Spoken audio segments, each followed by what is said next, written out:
सुप्रभातम। चलिए आज एक नए टॉपिक को लेके हम लोग चलते हैं जो कि परीक्षा दृष्टिकोण से आवश्यक है।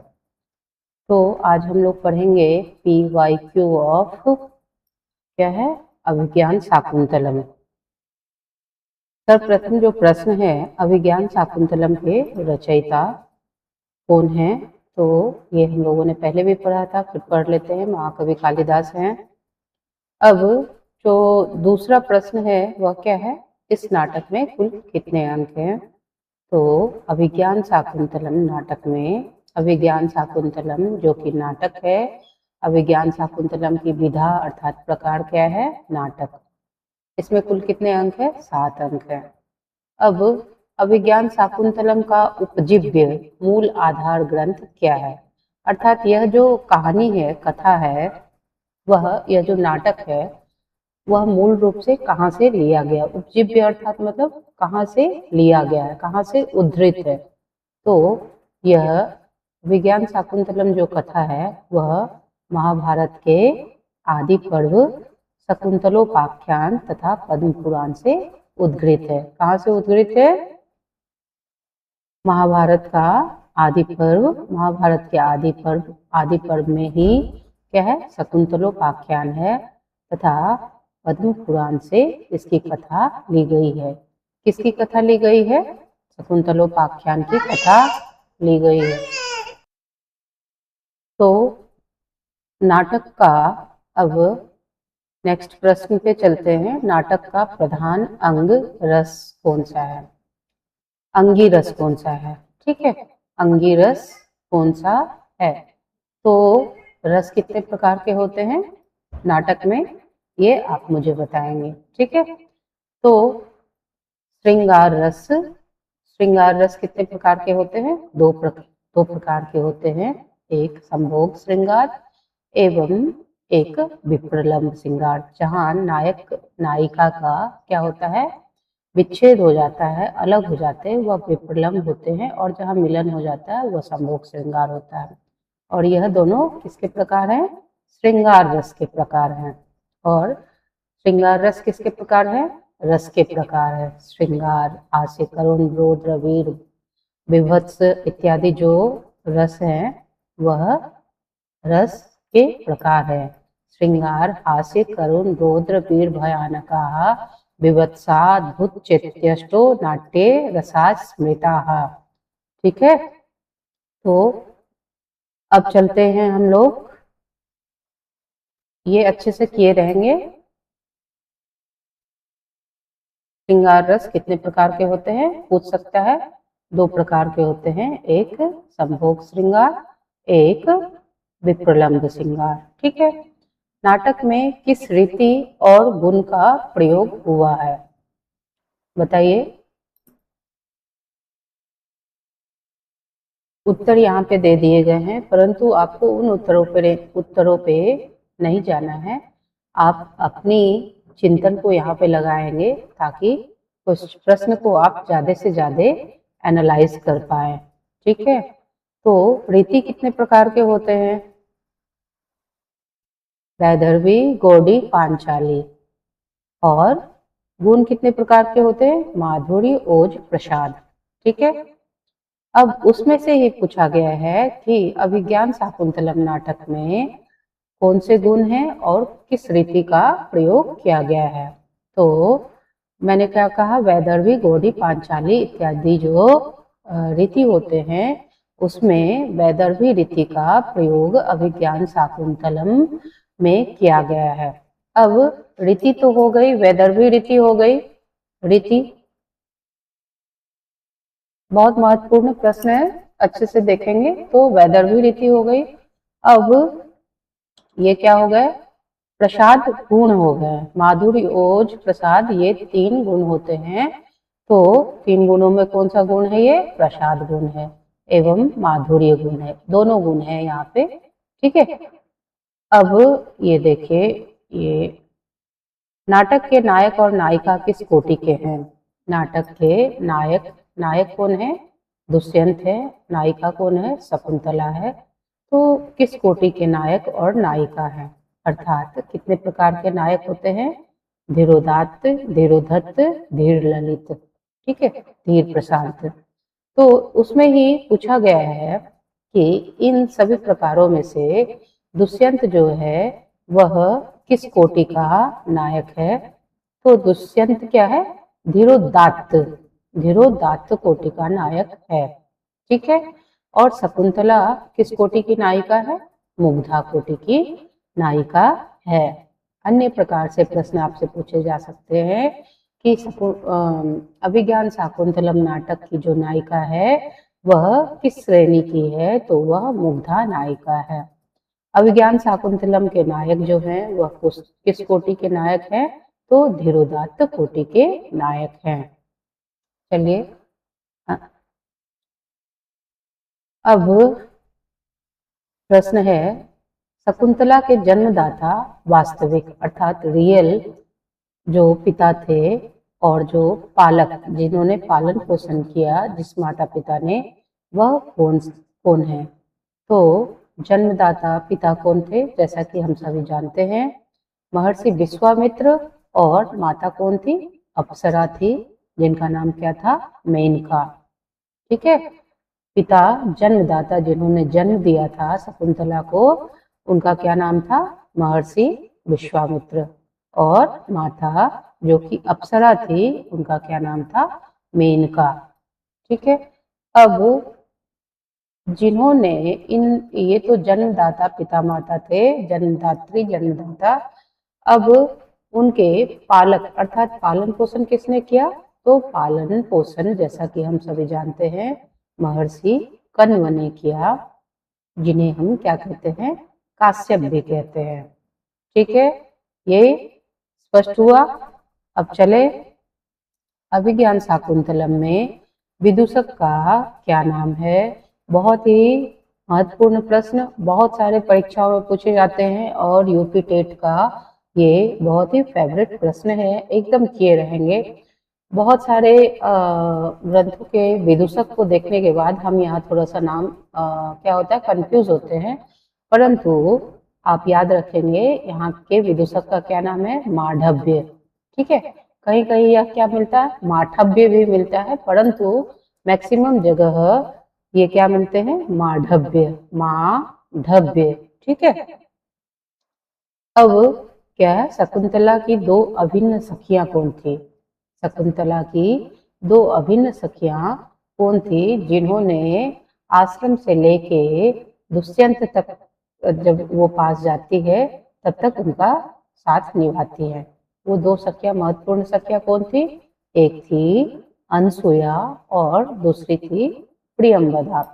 कौन कौन थी? अनसुया और प्रियंवदा। इस प्रश्न को बहुत ही अच्छे से देखेंगे, ये कई बार पूछे गए हैं, मे भी इस बार भी पूछ दिए जाए, तो आप इसको बहुत ही अच्छे से देखेंगे। अब आइए, ये हमने कर लिया।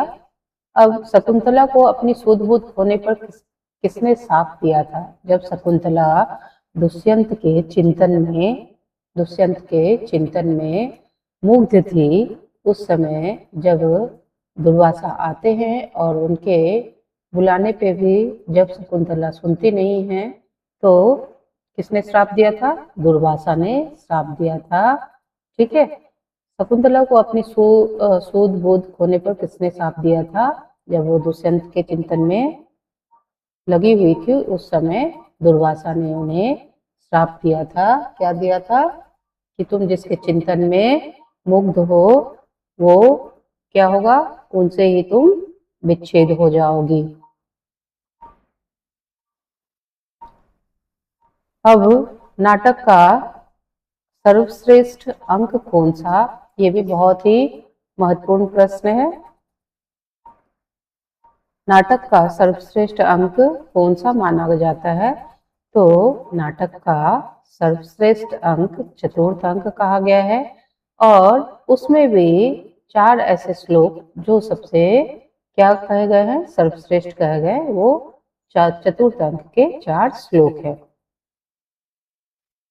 और चारों श्लोक में किस चीज का वर्णन है? जब शकुंतला कण्व के पास से दुष्यंत के पास जब कन्नु के आश्रम से, महर्षि काश्यप के आश्रम से, कन्नु के आश्रम से पति गृह में विदाई लेती है, पति गृह जाती है, तो उस समय का बहुत ही मार्मिक वर्णन किया गया है। इसीलिए ये चतुर्थ अंक के 4 श्लोक अत्यंत महत्वपूर्ण हैं। दुष्यंत द्वारा दी गई पहचान की अंगूठी अभिज्ञान कहाँ गिर गई? अच्छा, आप सभी बताएंगे मुझे, अभिज्ञान, अभी जो उपसर्ग है, आप सबको उपसर्ग भी पढ़ना है, तो अभी का क्या अर्थ होगा यहाँ? ये उपसर्ग अभी जो है, ये उपसर्ग है, ऐसा हम सभी जानते हैं, नहीं जानते हैं तो जान लेना चाहिए। अभी क्या उपसर्ग कहाँ होता है? उपसर्ग शब्दों के पूर्व लगाया जाता है, और प्रत्यय क्या होता है? प्रीफिक्स। ये हो गया प्रीफिक्स अर्थात प्री, पहले हम फिक्स करते हैं, और सफिक्स को अर्थात प्रत्यय को हम बाद में करते हैं। ठीक है, जैसे अभी, अभी का अर्थ हो गया, यहाँ पे मैं बता देती हूँ, आप लोग याद कर लेंगे। पश्चात पूछा जा सकता है, उपसर्ग है आप लोगों के, तो अभी ज्ञान अर्थात पश्चात, अंगूठी देखने के बाद उनको ज्ञान होता है, ठीक है, तब उनको अपने गलतियों का आभास होता है, तो इसीलिए अभी ज्ञान अर्थात पश्चात ज्ञान। शकुंतला के वीर पुत्र का क्या नाम था? शकुंतला के वीर पुत्र का नाम शर्वदमन था, ठीक है, और उसे ही भरत कहा जाता है, और उसी के नाम से, भरत के नाम से ही भारत का नाम पड़ा, ऐसा हम सभी जानते हैं। शकुंतला को पति गृह कहाँ थे? दुष्यंत जो थे वो कहाँ के थे? हस्तिनापुर के राजा थे, ठीक है। शकुंतला को पति गृह हस्तिनापुर ले जाते समय महर्षि कण्व के साथ कौन कौन गया था? कौन कौन गए थे बताइए? तो गौतमी, गौतमी कौन थी ये आप मुझे बताएंगे। आश्रम, देखिए यहाँ दे ही दिया हमने, गौतमी कौन थी? आश्रम की अध्यक्षा थी, जो आश्रम की देख रेख करती थी। और सारंगरव और सारद्वत, ये दोनों कौन थे? बहुत ही महत्वपूर्ण है, ये दोनों एकदम देखेंगे। किसके शिष्य थे ये? महर्षि कण्व के शिष्य, 2 शिष्य कौन थे? सारंगरव और सारद्वत, ठीक है, ये 2 शिष्य थे, ये भी अत्यंत महत्वपूर्ण है, ये भी देखेंगे।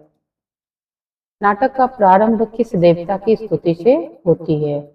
और नाटक में जो स्तुति होती है, मंगलाचरण होती है, उसे ही हम लोग क्या कहते हैं? जिसे हम काव्य में मंगलाचरण कहते हैं, नाटक में उसे नांदी पाठ कहते हैं, ठीक है। तो क्या है, किसकी स्तुति की गई है, किसका आह्वान किया गया है? तो अष्टमूर्ति भगवान शिव का आह्वान किया गया है। कहाँ किया गया है? तो अभिज्ञान शाकुंतलम नाटक में नांदी पाठ के रूप में अष्टमूर्ति भगवान शिव का आह्वान किया गया है। अब सुक्तियों, जैसा कि सुक्ति काफी पूछा जाता है, अत्यंत महत्वपूर्ण है, तो आइए देखते हैं। अर्थो ही कन्या परकीय एव, परकीय एव, अर्थो ही कन्या परकीय एव, यह सुक्ति किसकी है, किसके द्वारा कथित है? तो यह सुक्ति जो है वह महर्षि कण्व अर्थात काश्यप के द्वारा कही गई है। और कहाँ पे कही गई है? चतुर्थ अंक में कही गई है। चतुर्थ अंक में चारों श्लोकों में से एक जगह यह सुक्ति आई है, ठीक है। अर्थो ही कन्या परकीय एवं, अर्थात कन्या रूपी जो धन होती है वह दूसरे की होती है, इसका कथन ये है। अब अति स्नेह पाप संकी, अत्यधिक प्रेम अनिष्ट की आशंका करता है। अति स्नेह अर्थात प्रेम, पाप संकी अर्थात अनिष्ट की आशंका करता है या पाप की शंका कराता है, ऐसा हम समझ सकते हैं। अति स्नेह पाप संकी, सुक्तियों को अच्छे से देखे रहेंगे।